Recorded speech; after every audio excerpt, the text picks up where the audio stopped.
malam rekan-rekan mahasiswa.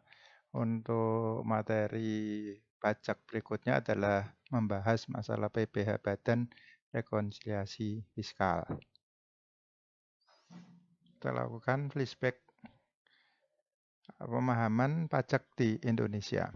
Pajak itu adalah kontribusi wajib kepada negara yang terutang oleh orang pribadi atau badan yang bersifat memaksa berdasarkan undang-undang dengan tidak mendapatkan imbalan secara langsung dan digunakan untuk keperluan negara bagi sebesar-besarnya kemakmuran rakyat.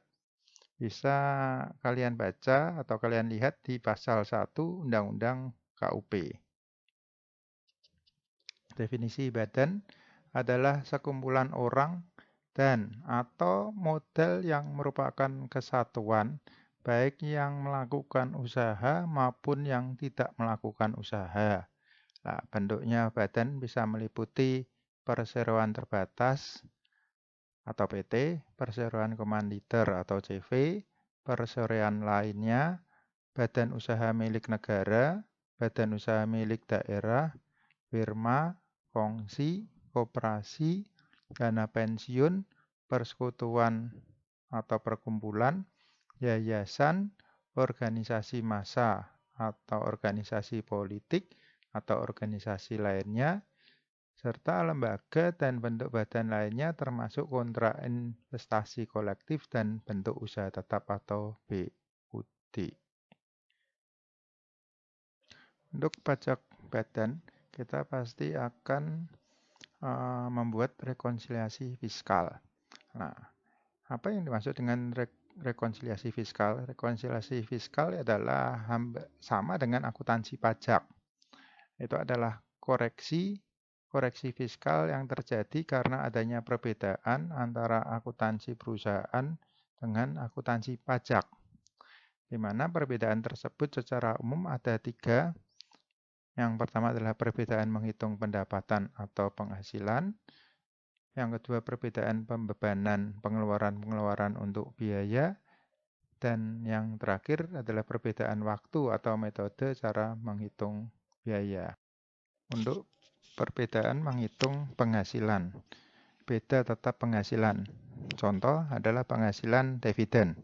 Di dividen baik menurut akuntansi perusahaan maupun akuntansi pajak adalah pendapatan atau penghasilan, sehingga dividen dikenakan pajak. Itu bisa dibaca di pasal 4 ayat 3 huruf G Undang-Undang PPh. Akan tetapi peraturan pajak mengatur lagi tentang dividen. Ada 2, tadi ada dividen yang dikenakan pajak dan dividen yang tidak dikenakan pajak. Dividen yang tidak kenakan pajak adalah dividen yang diterima oleh PT, BUMN, BUMD, koperasi, serta dari badan lain yang sahamnya 25% atau lebih. Bisa dibaca di pasal 4 ayat 3 huruf F Undang-Undang PPh. Menurut akuntansi perusahaan, di semua penerimaan dividen itu dicatat sebagai pendapatan atau penghasilan, tidak memperhatikan besarnya saham yang dimiliki. Nah, kalau menurut akuntansi pajak, itu untuk menghitung pajak dividen dibedakan antara dividen yang kena pajak dan dividen yang tidak kena pajak. Nah, di situ jangan digabung menjadi satu. Jadi dibeda-bedakan. Sedangkan dividen yang diterima orang pribadi semuanya kena pajak, baik sahamnya 40% maupun sahamnya 15%. Semua dividennya kena pajak PPh final 10%. Masih untuk di penghasilan, sekarang berikutnya adalah beda tetap penghasilan yang diterima OP. Contoh, penerimaan pembagian laba CV. Penerimaan pembagian laba usaha dikenakan pajak. Itu bisa dilihat di pasal 4 ayat 1 huruf C Undang-Undang PPh. Ketentuan pajak mengatur lagi pembagian laba yang diterima dari CV tidak dikenakan pajak. Bisa dilihat di pasal 4 ayat 3 huruf I Undang-Undang PPh. Nah, kalau menurut akuntansi perusahaan, semua penerimaan pembagian laba itu dicatat sebagai pendapatan atau penghasilan. Tapi menurut akuntansi pajak, untuk menghitung pajak dibedakan antara penerimaan pembagian laba yang kena pajak dan penerimaan pembagian laba yang tidak kena pajak. Berikutnya penghasilan non-objek, bisa dibaca di pasal 4 ayat 3. Yang pertama adalah bantuan atau sumbangan, termasuk zakat, yang diterima oleh badan amil zakat atau lembaga amil zakat yang dibentuk atau disahkan pemerintah dan yang diterima oleh penerima zakat yang berhak, atau sumbangan keagamaan yang sifatnya wajib bagi pemeluk agama yang diakui di Indonesia yang diterima oleh lembaga keagamaan yang dibentuk atau disahkan oleh pemerintah dan diterima oleh penerima sumbangan yang berhak, yang ketentuannya diatur dengan peraturan pemerintah. Dan berikutnya adalah harta hibah yang diterima oleh keluarga sedarah dalam garis keturunan lurus 1 derajat, badan keagamaan, badan pendidikan, badan sosial termasuk yayasan, koperasi atau orang pribadi yang menjalankan usaha mikro dan kecil yang ketentuannya diatur dengan PMK. Nah, ini sepanjang tidak ada hubungan usaha, pekerjaan, kepemilikan, atau penguasaan di antara pihak-pihak yang bersangkutan. Penghasilan non-objek lainnya adalah warisan. Berikutnya adalah harta, termasuk setoran tunai yang diterima oleh badan sebagai pengganti saham atau pengganti penyertaan modal. Berikutnya adalah penggantian atau imbalan sehubungan dengan pekerjaan atau jasa yang diterima atau diperoleh dalam bentuk natura dan atau kenikmatan dari wajib pajak. Misalnya natura itu beras, ya, gitu. Berikutnya adalah pembayaran dari perusahaan asuransi kepada orang pribadi sehubungan dengan asuransi kesehatan, asuransi kecelakaan, asuransi jiwa, asuransi dwiguna, dan asuransi beasiswa. Penghasilan non-objek berikutnya adalah dividen yang sudah kita bahas di depan atau bagian laba yang diterima terperoleh oleh PT sebagai wajib pajak dalam negeri, koperasi, BUMN, atau BUMD dari penyertaan modal pada badan usaha yang didirikan dan bertempat kedudukan di Indonesia. Dengan syarat dividen berasal dari cadangan laba ditahan dan bagi PT, BUMN, dan BUMD yang menerima dividen, kepemilikan saham pada badan yang memberikan dividen paling rendah 25% dari jumlah modal yang disetor.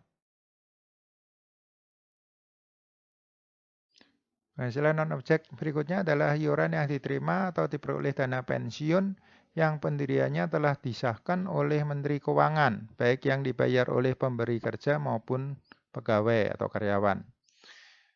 Penghasilan dari modal yang ditanamkan oleh dana pensiun sebagaimana dimaksud pada huruf G dalam bidang-bidang tertentu yang ditetapkan dengan keputusan Menteri Keuangan. Berikutnya adalah bagian laba yang diterima atau diperoleh anggota dari perseroan komanditer atau CV yang modalnya tidak terbagi atas saham-saham, persekutuan, perkumpulan, firma, dan kongsi.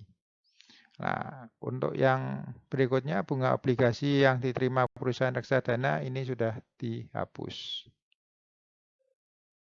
Berikutnya adalah penghasilan yang diterima atau diperoleh perusahaan modal ventura berupa bagian laba dari badan pasangan usaha yang didirikan dan menjalankan usaha atau kegiatan di Indonesia dengan syarat badan pasangan usaha tersebut merupakan perusahaan kecil, menengah, dan atau yang menjalankan kegiatan dalam sektor-sektor usaha yang ditetapkan dengan keputusan Menteri Keuangan dan sahamnya tidak diperdagangkan di Bursa Efek di Indonesia.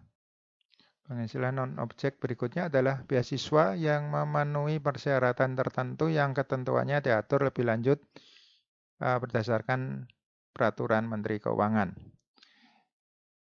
sisa lebih yang diterima atau diperoleh badan atau lembaga nirlaba yang bergerak dalam bidang pendidikan dan atau bidang penelitian dan pengembangan yang telah terdaftar pada instansi yang membidanginya, yang ditanamkan kembali dalam bentuk sarana dan prasarana kegiatan pendidikan dan atau penelitian dan pengembangan yang dalam jangka waktu paling lama 4 tahun sejak diperolehnya sisa lebih tersebut yang ketentuannya diatur lebih lanjut dan berdasarkan dengan peraturan Menteri Keuangan.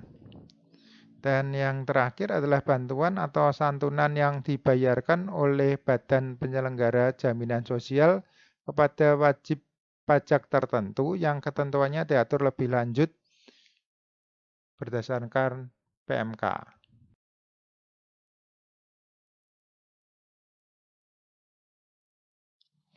Berikutnya, penghasilan yang PPh-nya final, artinya penghasilan tertentu yang dikenakan pajak langsung selesai.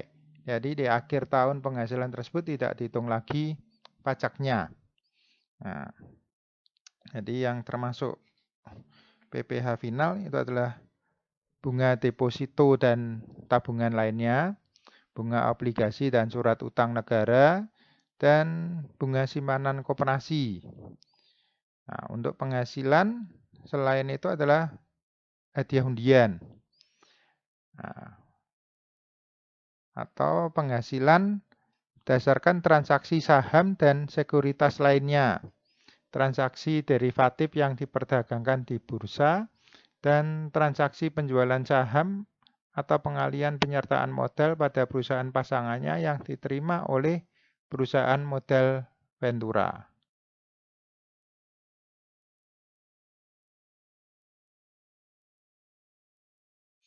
Berikutnya termasuk penghasilan final adalah transaksi pengalian harta berupa tanah dan atau bangunan, usaha jasa konstruksi, usaha real estate, dan persewaan tanah atau bangunan.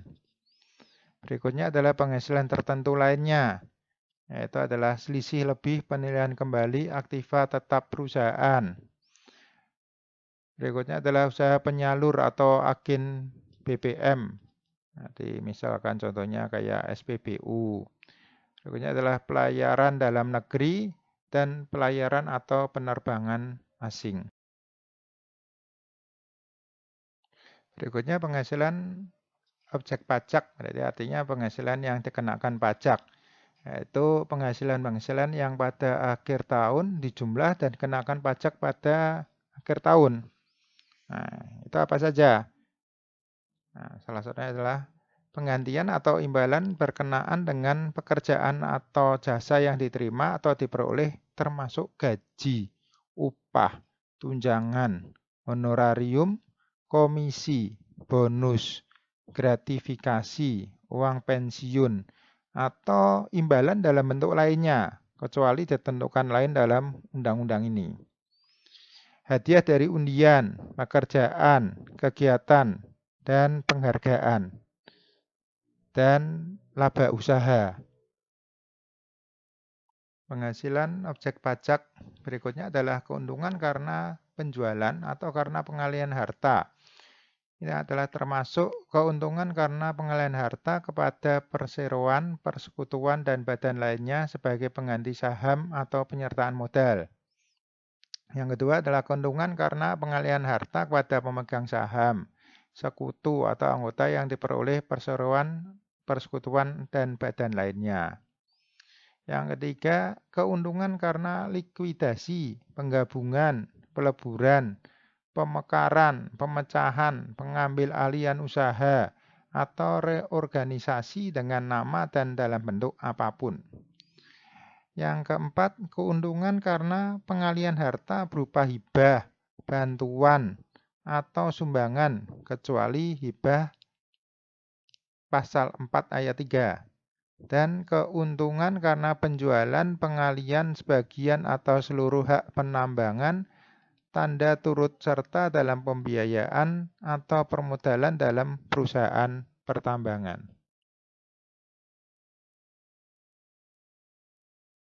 Penghasilan objek pajak berikutnya adalah penerimaan kembali pembayaran pajak yang telah dibebankan sebagai biaya dan pembayaran tambahan pengembalian pajak.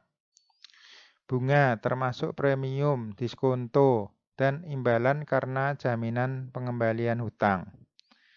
Dividen dengan nama dan dalam bentuk apapun, termasuk dividen dari perusahaan asuransi kepada pemegang polis dan pembagian SHU.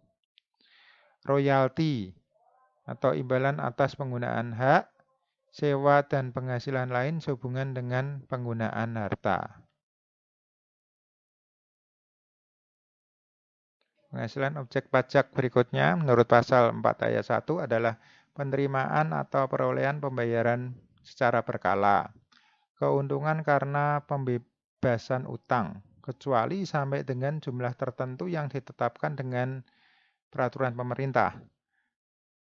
Keuntungan selisih kurs mata uang asing, selisih lebih karena penilaian kembali aktiva, premi asuransi, iuran yang diterima atau diperoleh perkumpulan dari anggotanya yang terdiri dari wajib pajak yang menjalankan usaha atau pekerjaan bebas.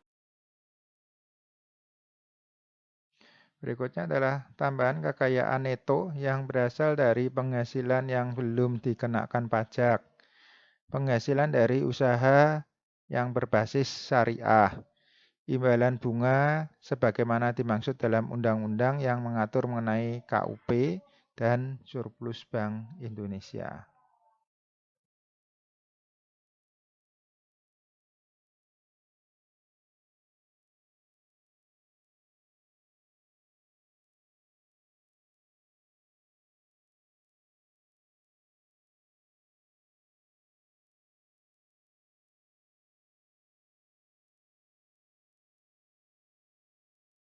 Berikutnya sekarang masalah biaya fiskal. Bisa Anda lihat di pasal 6 ayat 1.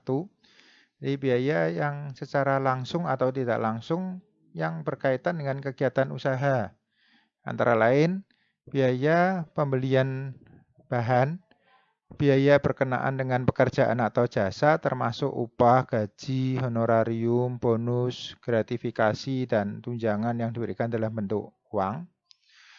Bunga, sewa, dan royalti, biaya perjalanan, biaya pengolahan limbah, premi asuransi, biaya promosi dan penjualan yang diatur dalam atau berdasarkan PMK, biaya administrasi, dan pajak kecuali pajak penghasilan.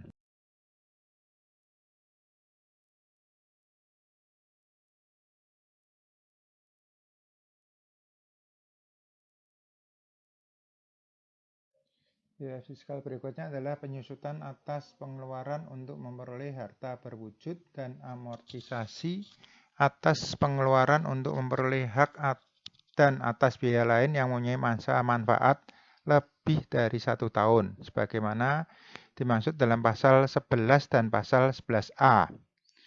Nah, untuk penyusutan aktiva tetap ini, langkah pertama adalah menghitung penyusutan aktiva tetap yang dipakai untuk menghitung pajak. Itu tidak sama dengan metode penyusutan akuntansi perusahaan. Ya. Nah, yang kedua adalah penyusutan aktiva tetap menurut akuntansi, antara lain memakai taksiran umur ekonomis dan memakai nilai residu. Nah, sedangkan penyusutan aktiva tetap menurut akuntansi pajak tidak ada taksiran umur ekonomis dan tidak ada nilai residu. Nah, berikutnya iuran kepada dana pensiun yang pendiriannya telah disahkan oleh Menteri Keuangan. Berikutnya adalah kerugian karena penjualan atau pengalihan harta yang dimiliki dan digunakan dalam perusahaan yang dimiliki untuk mendapatkan, menagih, dan memelihara penghasilan.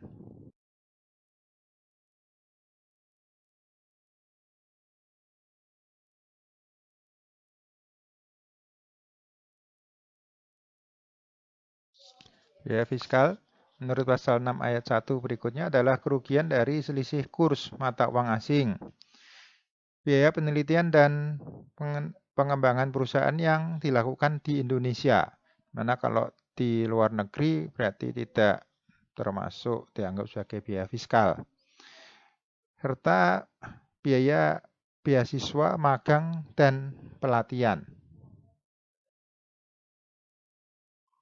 Berikutnya adalah piutang yang nyata-nyata tidak dapat ditagih dengan syarat telah dibebankan sebagai biaya dalam laporan rugi laba komersial. Terus wajib pajak harus menyerahkan daftar piutang yang tidak dapat ditagih kepada DJP dan telah diserahkan perkara penagihannya kepada pengadilan negeri atau instansi pemerintah yang menangani piutang negara, atau adanya perjanjian tertulis mengenai penghapusan piutang atau pembebasan utang antara kreditur dan debitur yang bersangkutan, atau telah dipublikasikan dalam penerbitan umum atau khusus, atau adanya pengakuan dari debitur bahwa utangnya telah dihapuskan untuk jumlah utang tertentu.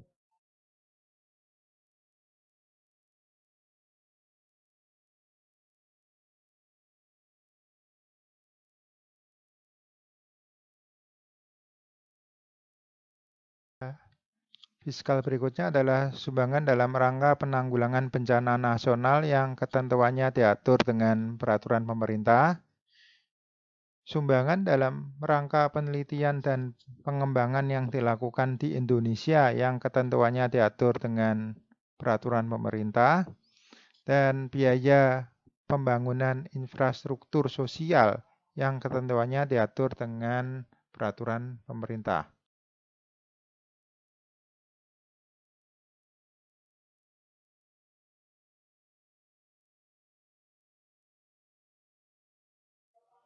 Berikutnya, sumbangan fasilitas pendidikan yang ketentuannya diatur dengan PP dan sumbangan dalam rangka pembinaan olahraga yang ketentuannya diatur dengan PP. Berikutnya masalah kompensasi rugi, bisa dibaca di pasal 6 ayat 2. Di mana apabila penghasilan bruto setelah pengurangan sebagaimana dimaksud dalam ayat yang pertama, pasal 6, didapat kerugian, maka kerugian tersebut dapat dikompensasikan dengan penghasilan mulai tahun pajak berikutnya. Itu berturut-turut sampai dengan 5 tahun. Nah, slide berikut ini masalah koreksi atas biaya atau pengeluaran. Di biaya dikeluarkan untuk mendapatkan, menagih, dan memelihara penghasilan yang bukan merupakan objek pajak. Pengenaan pajaknya bersifat final, PPh final. Dikenakan pajak berdasarkan norma perhitungan penghasilan neto dan norma perhitungan khusus, serta PPh yang ditanggung oleh pemberi penghasilan.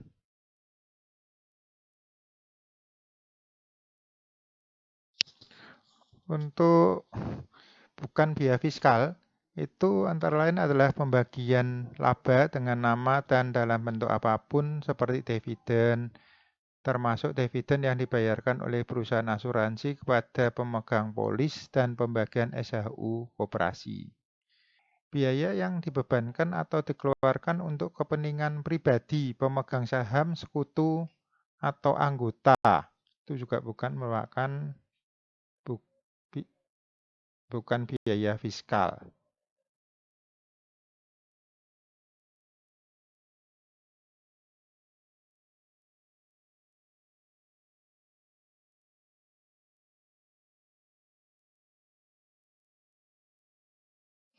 Yang bukan biaya fiskal berikutnya adalah pembentukan atau pemupukan dana cadangan, nah, kecuali cadangan piutang tak tertagih untuk usaha bank dan badan usaha lain yang menyalurkan kredit, SGU dengan hak opsi, perusahaan pembiayaan konsumen, dan perusahaan anjak piutang.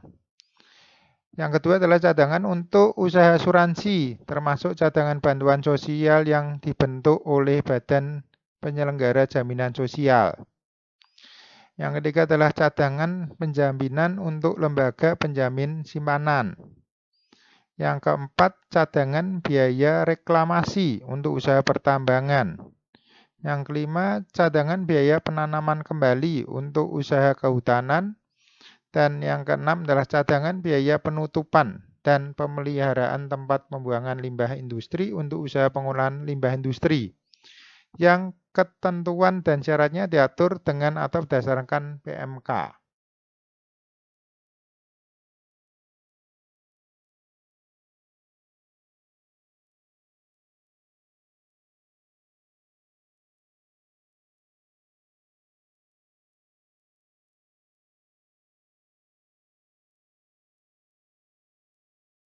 Opsi yang bukan biaya fiskal berikutnya adalah premi asuransi kesehatan, asuransi kecelakaan, asuransi jiwa, asuransi dwiguna, dan asuransi beasiswa yang dibayar oleh wajib pajak orang pribadi, kecuali jika dibayar oleh pemberi kerja dan premi tersebut dihitung sebagai penghasilan bagi wajib pajak yang bersangkutan. Berikutnya adalah natura atau kenikmatan. Nah, kecuali penyuplai makanan dan minuman bagi seluruh pegawai. Natura dan kenikmatan di daerah tertentu.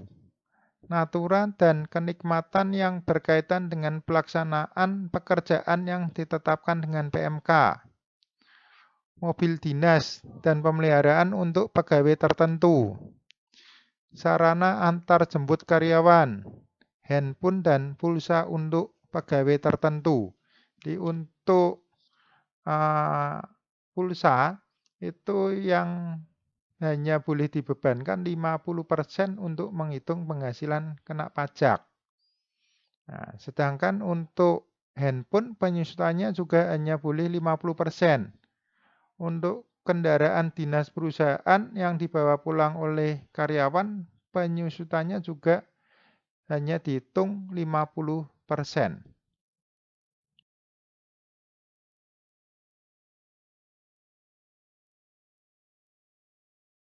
Berikutnya adalah jumlah yang melebihi kewajaran yang dibayarkan kepada pemegang saham atau kepada pihak yang mempunyai hubungan istimewa sebagai imbalan sehubungan dengan pekerjaan yang dilakukan. Berikutnya, harta yang dihibahkan, bantuan atau sumbangan dan warisan sebagaimana dimaksud dalam pasal 4 ayat 3 huruf A dan huruf B, kecuali sumbangan sebagaimana dimaksud dalam pasal 6 ayat 1 huruf I sampai dengan huruf M, serta zakat yang diterima oleh badan amil zakat atau lembaga amil zakat yang dibentuk dan disahkan oleh pemerintah. Sumbangan keagamaan yang sifatnya wajib bagi pemeluk agama yang diakui di Indonesia, yang diterima oleh lembaga keagamaan yang dibentuk atau disahkan oleh pemerintah, yang ketentuannya diatur dengan atau berdasarkan PP.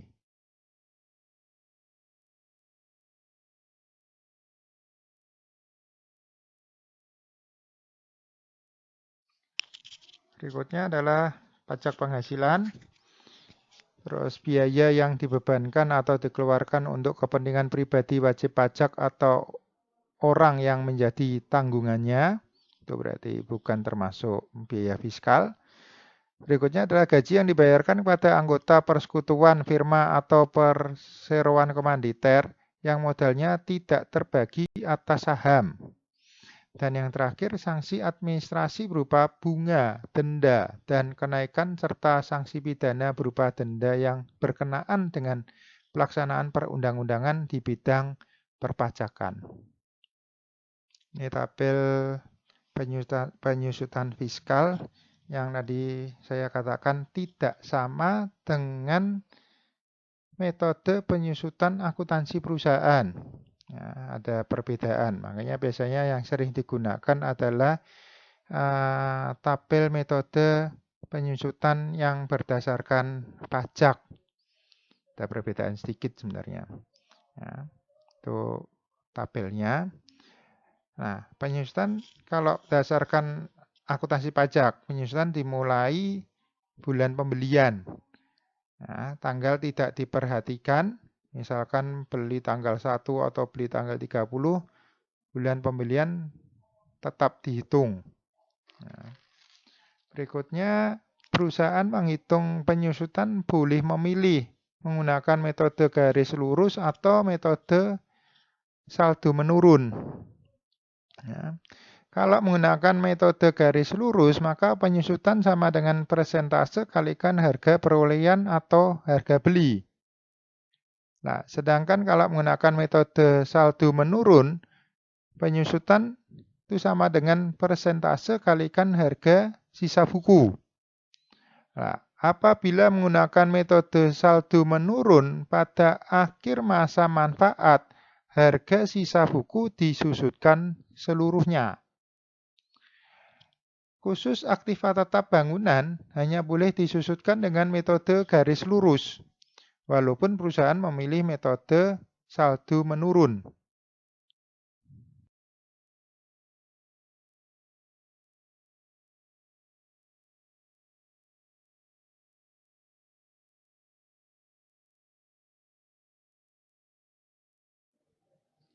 Untuk ketentuan penyusutan fiskal, nilai residu tidak diakui.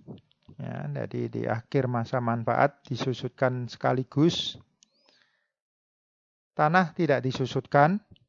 Aktiva tetap yang diperoleh sebelum tahun 2001 pada tahun perolehannya disusutkan setahun penuh. Aktiva tetap yang diperoleh sejak 1 Januari 2001 pada tahun perolehannya disusutkan mulai bulan perolehan. Pengelompokan aktiva tetap sesuai masa manfaatnya diatur di PMK 96, PMK 03 2009. Jadi silahkan kalian bisa cari dan download. Untuk tabel amortisasi fiskal sama dengan tabel penyusutan fiskal.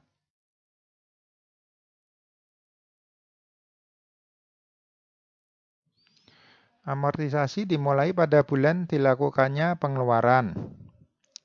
Untuk harta tidak berwujud yang masa manfaatnya tidak tercantum pada kelompok masa manfaat yang ada, maka menggunakan masa manfaat yang terdekat. Diatur pula amortisasi untuk biaya-biaya tertentu, misalkan biaya pendirian dan biaya perluasan modal, biaya praoperasi, biaya memperoleh hak di bidang penambangan minyak dan gas bumi, biaya memperoleh hak di bidang penambangan selain minyak dan gas bumi. Ini bentuk tabel rekonsiliasi fiskal untuk format yang pertama. Nah, di situ ada kolom koreksi positif dan koreksi negatif. Nah, itu dikatakan koreksi fiskal positif apabila ada koreksi akan menambah laba atau menambah penghasilan. Nah, sedangkan koreksi fiskal negatif apabila ada koreksi akan mengurangi laba atau mengurangi penghasilan.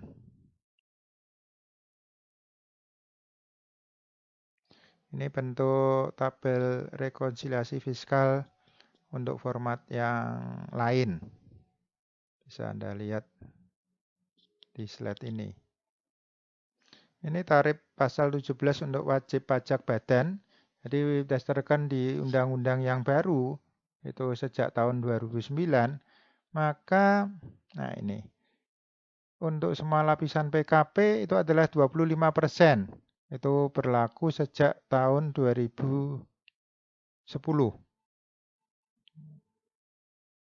Untuk tarif pasal 17, wajib pajak badan secara umum, berarti dia 5% lebih rendah daripada tarif umum. Dengan syarat, yang pertama adalah 40% saham diperdagangkan di Bursa Efek Indonesia.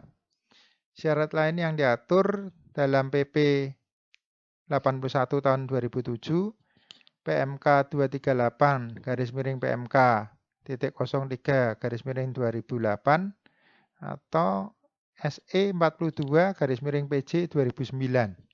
Nah, di mana di sini kalau dia memenuhi maka dia bisa memanfaatkan 5% lebih rendah daripada tarif umum.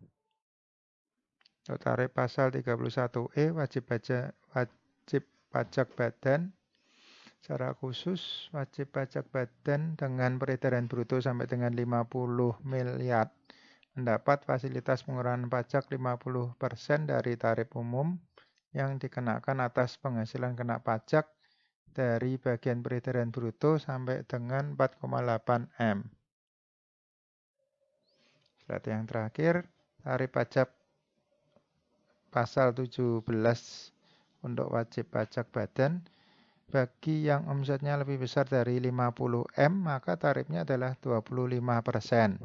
Bagi wajib pajak badan omset antara 4,8 M sampai dengan 50 M, maka tarifnya ada dua lapis. Lapis yang pertama adalah untuk bagian omset sampai dengan 4,8 M adalah 50% kalikan 25%. Sedangkan lapis yang kedua adalah 25% untuk omset sisanya. Untuk poin 1 dan 2 itu tarifnya 5% lebih rendah daripada tarif umum. Syaratnya 40% saham diperdagangkan di Bursa Efek Indonesia dan syarat lain diatur di PP 77 tahun 2013. Nah, yang ketiga bagi yang omsetnya lebih kecil sama dengan 4,8 M, maka tarifnya adalah 0,5% bersifat final.